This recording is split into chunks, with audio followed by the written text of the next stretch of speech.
morning to all of you. I'm Dr. Joseph. Basically, I'm an agronomist from Professor Jayashankar, Telangana State Agriculture University at Rajendra Nagar, Hyderabad, India.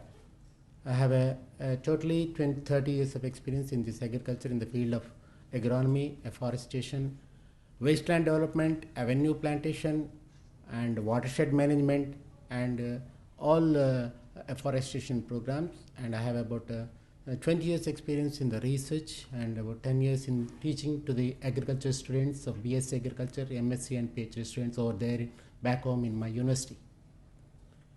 And I was just living in the university, and I just wanted to, I have developed a good case study in the university, and which I wanted to show it to you today. And this is about climate smart agriculture. This is about everybody is nowadays making hue and cry about the climate, and our farmers are also very much disappointed, dejected, because a lot of uncalled rains and droughts are coming, and they are facing severe losses in crop yields, and ultimately a number of people are just losing their life also, and many people are farmers are just losing confidence in agriculture, and they are moving over to the urban areas because they lost the confidence in crop production. Okay, so this is how this climate is influencing our agriculture, how this climate is disappointing our farmers, and how this climate should see that how that our farmers should adopt to this climate and see that his agriculture has to be a climate smart agriculture. This climate smart agriculture means actually we have to see that how the changes in weather conditions, how our experiments which we are being conducted all the days. My colleagues have given excellent presentations. One, Dr. Vani, she has talked about the organic, humic acid in the crops of safflower, and Dr. Ramanyelu talked yesterday on the trickle irrigation about in castor, and Dr. Sudharani talked about Cajanus, red ram, how we can go in red ram, in transplanting red ram, how it will survive. These are some of the agricultural techniques which we have studied over back home, and we are giving these techniques to the farmers, and ultimately our farmers are getting the good yields per unit area. This is the story behind that, and how this agriculture we are actually, what I might say is coping up our farmers. This is about all this my story. And so this is a climate change. This is agriculture is important to all the countries, producers and consumers of the food, and it is central to many countries' economies, supporting the livelihoods of billions around the world. Farmers, agriculture is there one side and farmers are the other side, and the balancing is not happening. Yesterday we have seen one of the presentations of our colleagues. So here, developed countries will be affected by the impacts of climate change, and we must support them to adopt while meeting the growing demands for food, helping tackle the causes of climate change. 2.3 billion people are living in the rural areas, and every $1 we invest in this climate smart agriculture, we are going to get in future $7 we can save. Because from now onwards, if you are very careful about this climate, changes in the climate. What is the difference between climate and weather? A short period of a weather condition is called as a climate. Weather, a group of aggregate of microclimate conditions is a climate. And weather is a short period where we see the different climatic conditions. So here, yields are going to reduce almost by 2050, almost 10% of the yields are going to reduce in all the crop yields, and there will be a hue and cry for the production of agriculture. So this is exactly why, because when we are following this climate smart agriculture, our scientists are taking up a lot of efforts, and they are now making some good techniques. With that techniques, they are reducing the emissions in the atmosphere. Carbon dioxide emissions, 34% of the carbon dioxide emissions are being reduced by following different climatic smart agriculture practices. This is a wonderful thing our farmers are doing back home, and this is how we have to go ahead. Otherwise, we will have very tough time to meet the food requirement of the farmer in future. Food requirement of the farmer are for us also, for food safe. So this is exactly I want to do. How the climate is increasing like anything. 4 degrees centigrade increase in temperature makes the crop to mature early before actual duration of maturity. Ultimately, overall crop yield is going to be decreased. Every $1 we invest, we save $7 relief we get in future on climate change. Agriculture crop yield reduces almost 10% by 2015.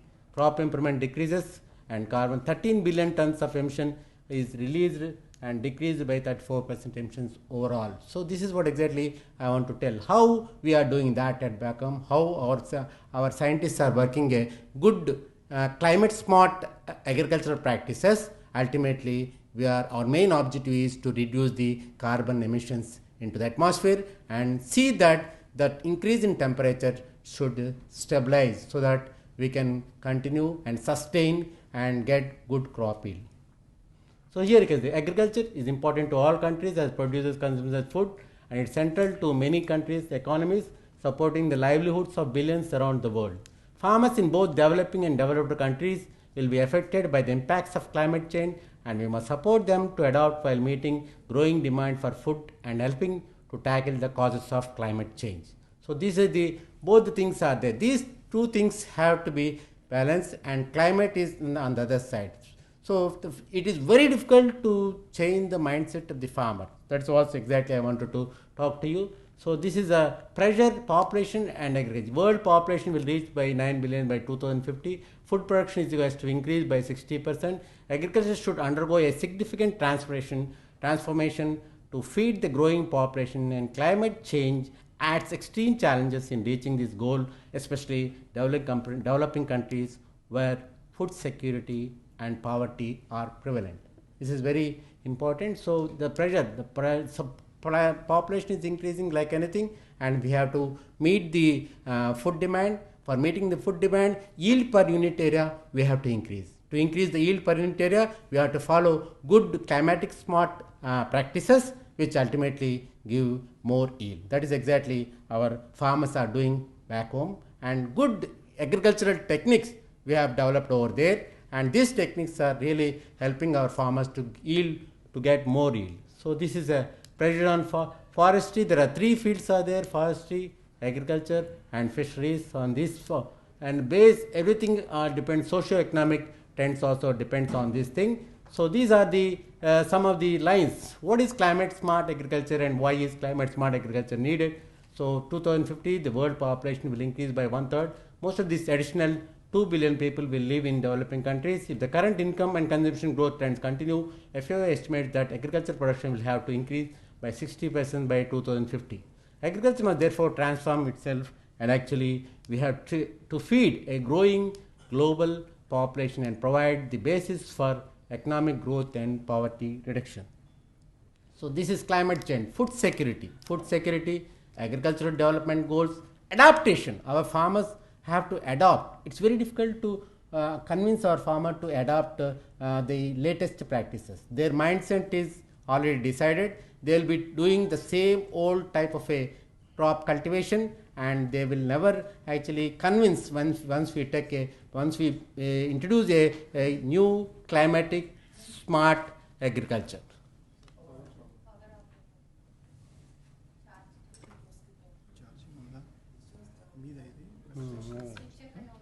Switch ఏది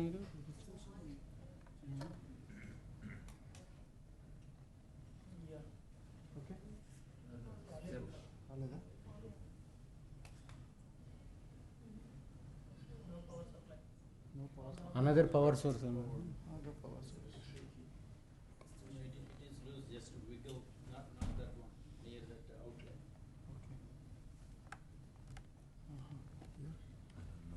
It's coming now.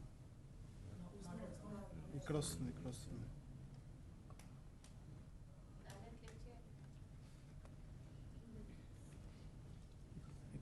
Sir, plug in అట్లా వస్తుంది. Another power source is asking.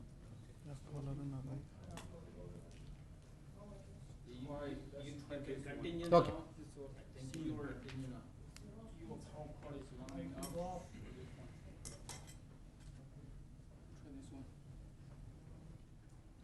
这个有电，都有。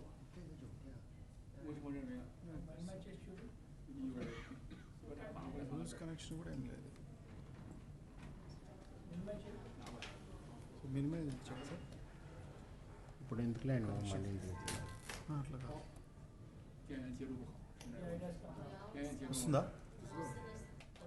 లేదు రావట్లేదు. Natural resources, we have to see that more yield per unit area and yields we have to sustain, means we have to continue without deterioration of the soil conditions and other rest of the conditions. Climate change is already having an impact on agriculture and food system. So this is about many of these small scale producers are already coping up with the degraded natural resources, enhancing food security while contributing to mitigate climate change and preserving the natural resource base and vital ecosystem service requires transition to agriculture production system. So we have to transfer, and here two things to be achieved: achieving food security, 1 billion hungry poor people there, 70% by 2015, adaptation to climate change, avoiding dangerous climate change 2 degrees centigrade. Agriculture land use system, actually 30% of the emissions are there from the land use itself, from land, how we use the land, which I want to show you to right now. And here these are the things which I just wanted to go briefly and complete my talk: agriculture, climate change, food security. And I wanted to show one case study how in our campus over a period of 20 years how we the climate change has played a good role in our university campus. It is about a 5,000 acres of area land where we have gone excellent afforestation plantations over there, and these plantations have really kept a good microclimate conditions for all of us over there back home. So here you can see the other part of the agriculture, other wings are fisheries are there, livestock are there, which I don't want to go much, and crops and forestry. So these are the other wings are also there. They are also contributing to the carbon emissions and increasing in global warming. So here in the agriculture, the concept is that we have to sustain increasing agriculture productivity, adapting, building resilience to climate change. What are the abnormal conditions which we are now we are facing due to the climatic conditions, and we have to sustain. We have to resilient that type of actually dangerous things in climate. How we have done here then reducing and removing greenhouse gases where possible. So climate smart agriculture is an approach to developing technical policy. Some policies have to, government policies are also have to be involved in this thing, and also investment conditions. Investment is very huge. Lot of investment have to be done, which I have shown in the first stage, to achieve sustainable agricultural development for food security under climate change. So this is about the magnitude of the climate smart agriculture, and this is about three things are there synergies here. That one is mitigation in climate smart adaptation, and third thing is productivity. All these things will lead to enhanced food security and ultimately overall agricultural goals. Unless and until this adaptation, farmers have to adapt to themselves to the new agricultural practices which are climate smart and which are actually help in reducing the carbon emissions, and ultimately they have to sustain in getting a good overall crop yields. And mitigation, we have to decrease actually yields, and productivity income and increases. So we have to sustain. See, unless and until we cannot sustain, unless and until we cannot increase the yield per unit area, overall food production decreases. If overall food production decreases, ultimately we cannot meet the food demand in future. That's what I was just talking to you.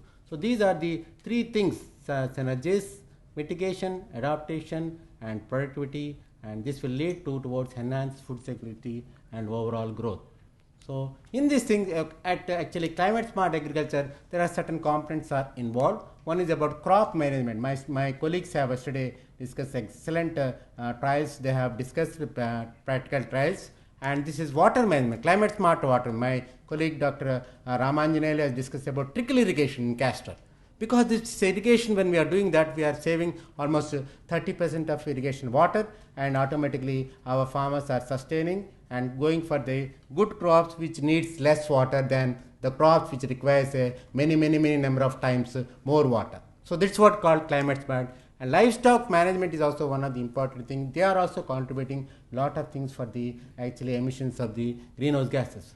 So these are the climate, biodiversity, food security, how the things are going on. These are the three important things which I wanted to talk this. So this is how how the conventional agriculture is going on and how we are now practicing all the things as on today. So here agriculture conventional is energy. We are using a zero tillage. When we are practicing the zero tillage, where we don't use any tractor, when we don't use any tractor, we don't go for any emissions of the greenhouse gases. In that way, the zero tillage practice is actually helping in reducing the carbon emissions. This is called energy, how we are conserving. And ultimately, my farmer is also saving money while practicing the zero tillage practices, where we don't disturb the soil and help the microorganisms to build up, help the organic matter to build up and prevent the soil erosion. That's what I said. Then increase the inputs. We are using the efficient use of inputs. Our inputs also, indiscriminate use of inputs we have stopped, and we are using the organic matter also in addition to the inorganic fertilizers, and efficiently we are using, because basal application of fertilizer, split application of fertilizer, overall application of fertilizers. When we go for application of a split application of fertilizers, automatically we save the actually fertilizer usage.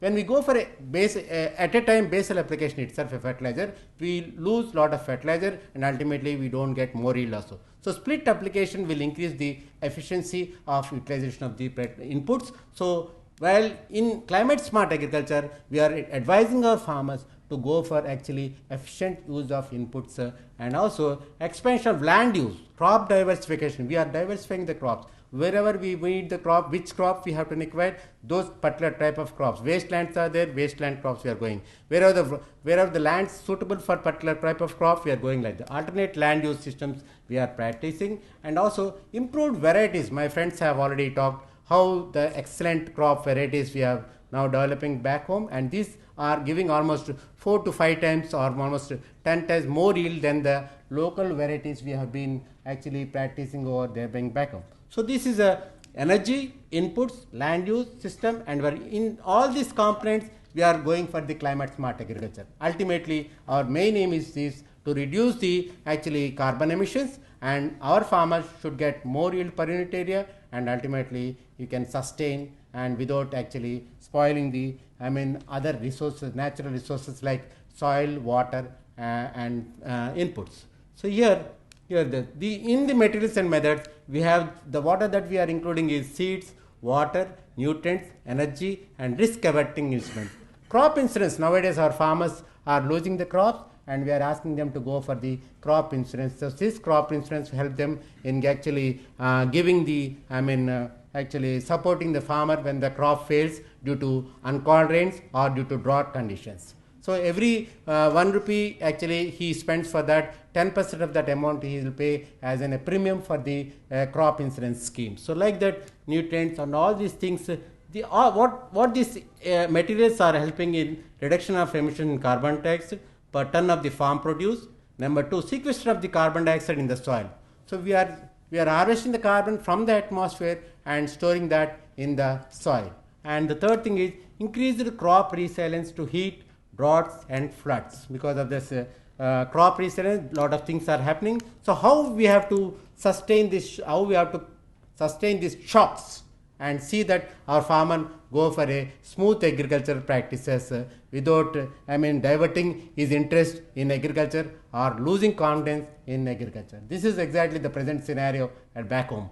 So these are the materials. Climate smart technology, just I was talking, water smart technology. Just now yesterday we have discussed about trickle irrigation system and how we are excellently doing. Energy smart actually technologies and nutrient smart technology, crop smart technology and weather smart interventions. These are the different climate smart technologies we are following, and here I will just go to coming to water smart technology, rainwater management. In situ rainwater storage we are doing in the rice with 20 to 25 centimeters. Laser land leveling also we are practicing. System rice certification, SRI method. We are asking our farmers to go for SRI method, where the use of water actually very less and emissions from the crop cultivation of the paddy is very high due to methane emissions. They are actually contributing to the heat, global warming. So we are actually asking our farmers to go for SRA, system rice certification, wherever it is possible for them, and where the water usage is very less and carbon emissions are decreased, because crop cultivation of paddy is contributing to the carbon dioxide emissions majorly due to methane emissions when they are doing the crop control. So this is actually effective use of coming to increasing the productivity.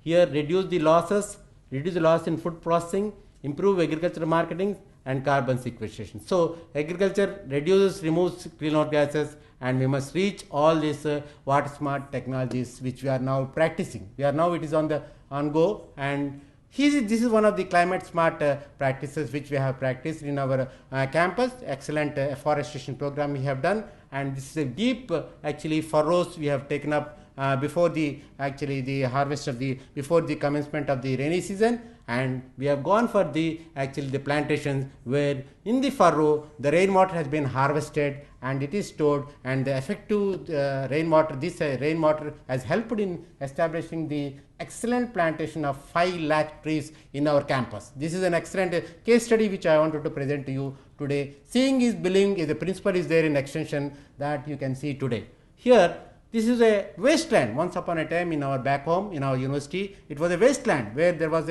nothing was there, and there we have gone for excellent tree plantation program, and we have gone for climate smart. We have gone for certain type of checks to prevent the runoff of the rainwater, to check the soil erosion, to increase the ground recharge, and to see that the effective establishment of the plantations which we got them planted. Bench terrace we have, this is our university campus at back home, and that is a retention of the soil. These are the plantations, and these plantations in the slopey area we got them planted, and excellent rainwater harvesting, and we have prevented the soil erosion by constructing the check dams also we have constructed to prevent the soil erosion as well as runoff also due to this. These are the practical things which we have committed in our university campus. These are the rainwater, laser leveling and system rise. This is called system rise centrifugation. Just now I was just talking to you about SRI method which our farmers are nowadays practicing,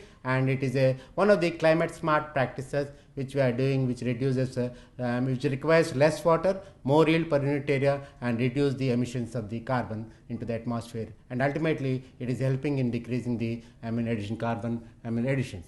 So here coming to energy smart direct seeded rice, we are using some of the direct seeded rice on varieties also, and that is saving lot of labor and also helping the farmer to get more yield. And zero tillage just now I discussed, and these are the green manures, integrated nutrient. This is about the nutrient smart agriculture. We are practicing the green manure crop. We are practicing the integrated nutrient management. Yesterday the trial has been conducted, and leaf color chart. Leaf color charts will help in actually identifying the deficiency symptoms of a particular crop and help in correcting that deficiency symptom. Ultimately the farmer is going to get a good yield. If you do not correct the minimum requirement of the nutrients, automatically he is going to get the less yield. So this is a crop insurance just now I was discussed with you, and weather advisories. We are advising our farmers how they have to do the farming practices. We have got e-sagu and n number of modes we are following back home and helping our farmers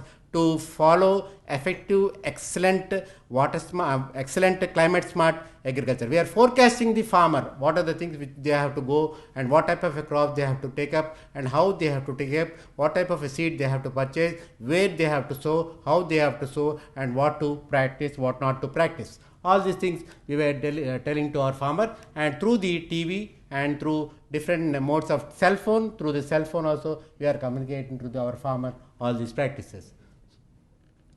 Drought tolerant varieties. We have also developed excellent drought tolerant varieties which are helping in getting good yield without the loss of the crop. If the crop is not drought tolerant, automatically we will get the loss of the crop. Crop will die and we don't get any yield at all. So this is a case study. Tree plantation wastelands in our university. We have developed a excellent done work we have done in our university, which I wanted to show it to you how exactly we have helped. This is from 1996 to 2008. We have done this excellent afforestation program in our wastelands, lands which are not fertile, lands which are not suitable for anything, and those type of wastelands we got them done this afforestation program, helped in carbon sequestration. And here you can see that Though we have initially raised the nurseries, the lands were like this in 1996, wastelands. And in that, we have done all the different type of check dam irrigation, then furrow dam irrigation, and these are the wastelands which were there in our university. And we have got all these things, actually this type of practices, climate smart practices, water smart practices, all these things we have done over there. This is check dams, we got them constructed, and we have actually harvested the rainwater and also helped in establishing the actually our afforestation program over there. And this how the we have constructed the catchment area here, and the water has been stored here, and the plantations have come up well, and preventing the runoff and increase the rainwater percolation, increase the recharge of the groundwater. So this is how we have stored the water also over there. And these are the sunken pots we have constructed, keeping in view of the rainwater, and we have stored the rainwater here, and ultimately we have used this water for the purpose of our afforestation program in our university. These are the dams which we got them constructed over back home in our university, and this is the staggered plantation hillsides.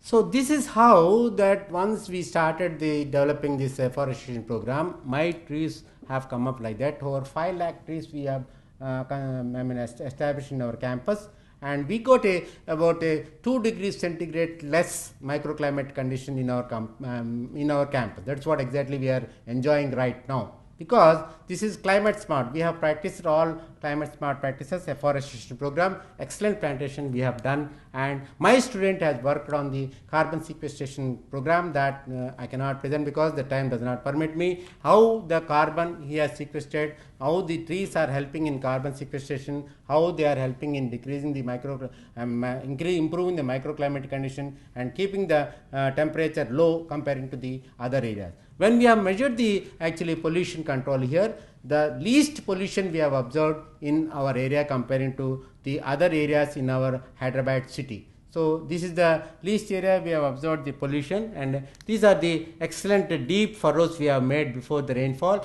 and we have done the excellent brushing. We have removed all lower branches and helped the plantation to come up well, and we have protected all these tree plantations from grazing, and excellent establishment of the neem plantation and tamarind plantation, soap nut plantation, amla plantation, and this is a jamul also plantation. All these things we have done. Block plantations we have done in our campus area over there in back home.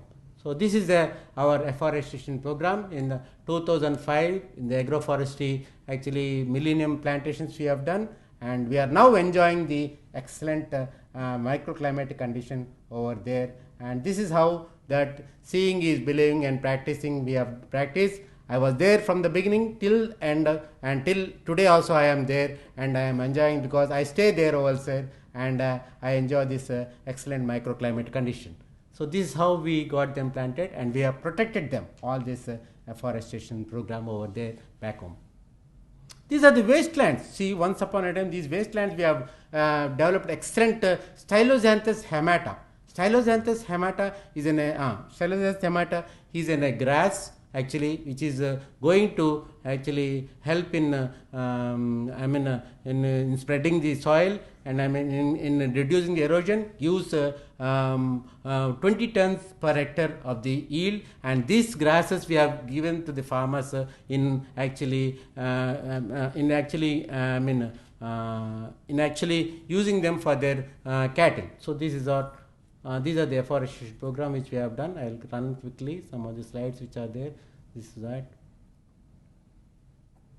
This is the avenue plantation which we have done, and these are the avenue plantation which we have done in our campus also. And this is a agroforestry also we have done excellently. Agriculture and forestry we have combined, and alternate land use system we have practiced in our campus, and also some excellent models we have developed. And this has helped in establishment of the tree plantation over there. These are some of the practices which we have also practiced in our campus. And this is diversifying the farm enterprise, improves the water quality, improve the utilization of nutrients, improves the acids, store carbon as a sinks, and storing as a, because trees help in storing the carbon, they help in carbon sequestration. So organic agriculture also we have done in our campus. So these are the herbicide tolerant zero tillage also we have practiced. So intensification of agroecosystems is disciplinary science. We have followed the excellent disciplinary science for our all the practices. Yeah. All the practices, and I am just closing the sustainable intensification challenges of the climate smart agriculture. And this is the livestock. I don't go in just livestock adaptation and food security. And I just finish off because knowledge, persuasion, decision are very important from the farmer's point of view. So once we convince the farmer, then he is going to trust all this. This is all about the climate smart practices and water management, food fisheries. And conclusion: climate change and temperature, climate smart agriculture technologies, implementing crop yield meets the demand of growing population and reducing agricultural crop cultivation and mitigate the emissions. This is a case study which I have shown you that how excellently we can see that the crops, growing of the crops, climate smart, and growing of the trees in the wastelands help in mitigating, decreasing the emissions, and also help in decreasing the temperature. This all. Thank you very much. Any doubts?